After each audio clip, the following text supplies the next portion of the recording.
Are you ready to hear what my favorite movies of 2013 were? Because it was a very, very, very hard list to comprise, like really hard.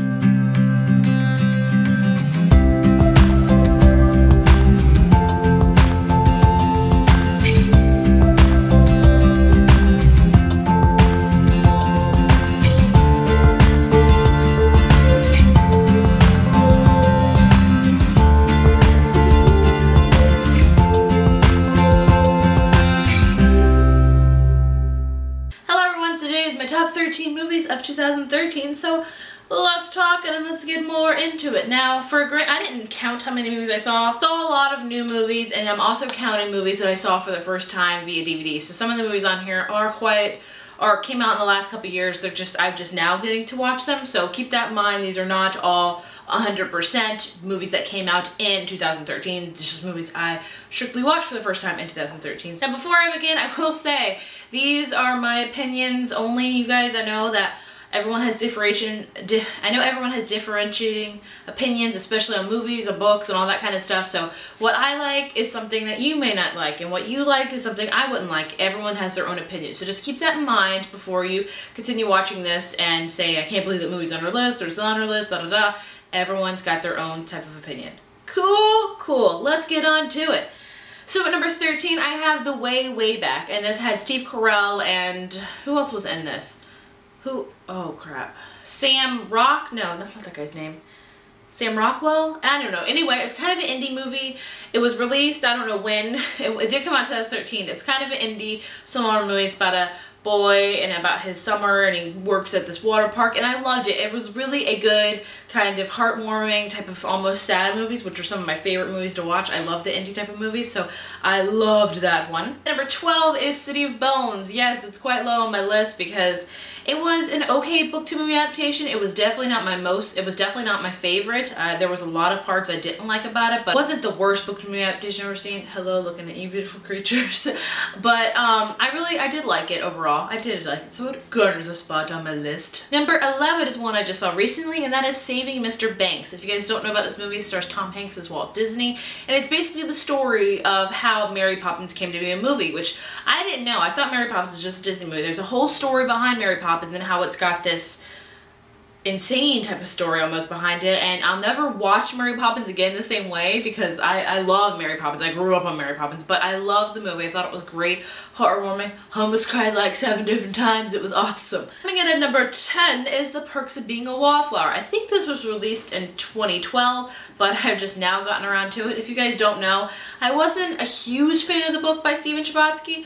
A lot of people love it. I was just okay with it. I will say I loved the movie. I loved the movie more so than the book, and I might be the only one on that, which is totally okay. I really loved watching Logan Lerman. I think he's a great actor. Emma Watson was in it. It was a very good, awesome movie. I loved it. Coming in at number 9 is Now You See Me, and this movie got a lot of love-hate stuff, but I fall on the love it side. I thought it was awesome. It had me on my edge. I kind of guessed it, but I mean, I think a lot of people guess certain type of movies, like how it's going to be. But overall, I really loved it. I'm a huge fan of Jesse Eisenberg, so I thought it was really good. Like, I want to own that movie. I don't know why I don't own it yet. Coming in at number 8 is About Time, and this stars Rachel McAdams. Now, I went into this movie not expecting a lot because sometimes I go into rom-coms thinking it's going to be great, sometimes it's not.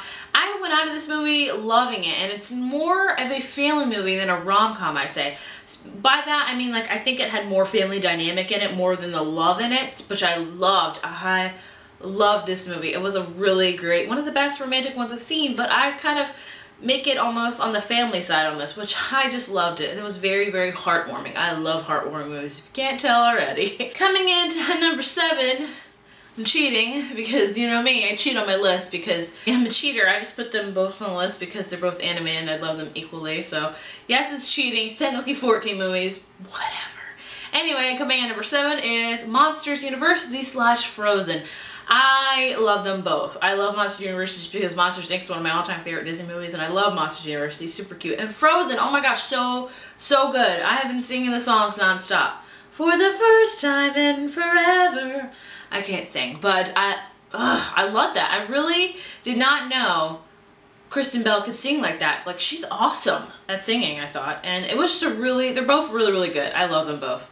Good job, Disney. Coming in at number 6 is another type of indie movie, and that is going to be The Kings of Summer. I love this one. It's definitely got to be one of the most visually stunning movies I've seen in a while. It just is beautiful. Like, the cinematography is amazing, and it's just so good. It's definitely a heartwarming kind of coming-of-age boy story, and I loved it. I recommend this to everybody. I'm like, if you haven't watched any movies yet, if you like any movies, watch King of Summer. What are you doing? You need to watch it. I love it. Coming in at number 5 is Star Trek 2. I love Star Trek. Now, if you ask me if I know a lot about it, the answer to that is no, but I do love the movies. But it was really awesome. I really love Benedict Cumberbatch as it, and I love Chris Pine. I thought he's great, and I loved Star Trek 2. Like, it was really good. I'm trying to, when I put these on my list, I'm trying to think of what movies really had me on edge, what movies had me captivated 100%, like what movies did I like not get bored in, so that's why, you know, the list is the list.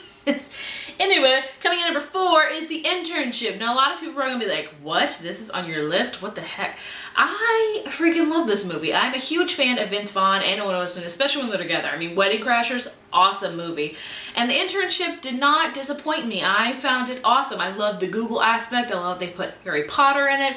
It was just very, very funny, and I love it. Like, I watch that movie all the time. It's definitely one of the movies that when I'm not feeling good, Internship, it's on. I loved it. Number 3 is The Hobbit, The Desolation of Smaug. This one's quite new, but of course it's on my list because I love any Lord of the Rings and Hobbit movie. Like, I gotta say, I think I like the second one more than the first one because I think the second one, to me, had a lot more action in it. Now, it's very hard for me because I haven't read the book yet, so what do I know what I'm talking about? But I will read it this year, I promise you that. But I really love the movie, and I always look to my dad after the movie if he says it's good because he's read all the books and knows everything. He's like, that was awesome. So I'm like, guess it was a good book to movie adaptation then. So like, oh my gosh, awesome, awesome movie. And number 2, we're getting to the very, very finish line, is going to be Gravity. Wow, talk about a movie that had me on the edge of my seat. Like, every time I was like this. I wasn't scared, but I was like, oh my gosh, is that gonna happen? What's gonna happen? Oh my gosh, no, no. And it was so good. Like, Sandra Bullock, you are awesome. I've always loved Sandra Bullock, but this movie was awesome. If you're talking about a visually stunning movie, look no further. Literally, amazing movie. Like, one of the best I've ever seen. And coming in number 1, you probably already know it, right? Drum roll. It's going to be Catching Fire. Yes, I saw it like 3 times. I love it. Best book to movie adaptation I have ever seen in my life. I love this movie. Like, I can watch it countless and countless times again. I think it's got good romance in it. I think it's so much action. It's got suspense in it. It's just so, so awesome. That was my list of the top 13 movies I saw in 2013. Now, there's a lot of other movies that I watched that I really did love, so I want to mention them really quickly before I go on to it. One of them is Looper. Awesome movie, guys. Like, that one kind of blew me away almost. The Great Gatsby was really good too. Thor 2, I love Thor 2. I wasn't a huge fan of the first Thor, but I loved Thor 2. I thought it had more action in it. I liked it better. Anchorman 2, I love that one as well. I don't think I loved it as much as the first one, but my husband, he loves the second one, and he loves the first one, so I guess that's good. Stuck in Love, another indie movie, and this has Logan Lerman again. Dad, you're on my list like 3 times, buddy. Is it 3 times? I don't know, but Stuck in Love, it was great. Lily Collins was in it. I think Greg Kinnear was in it. Oh my gosh, so heartwarming but kind of sad at the same time. So good. Warm Bodies, love that movie. So those are my top 13 favorite movies of 2013. If you guys have watched a lot of movies, because I know a lot of you guys are also movie lovers, such as myself. Of course, there's a lot of movies I haven't seen yet. I haven't gotten around to it because I just wish I could go to the theaters every day, but the reality of that happening is not very good. But anyway, I will leave you a slideshow at the very end of all the movies I watched this year so you can see and check out which movies I watched. Please let me know down in the comments which movies are your favorite. I love talking to you guys about it. And I will see you soon. Bye.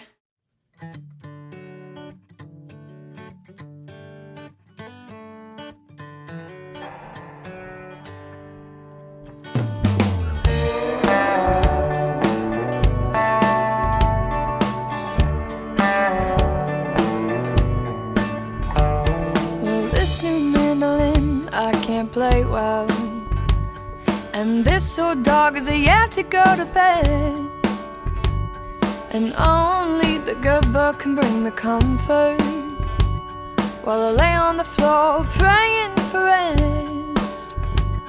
But in my dreams I stay tight, pushing my way through the crowd, searching for another who understands the lonely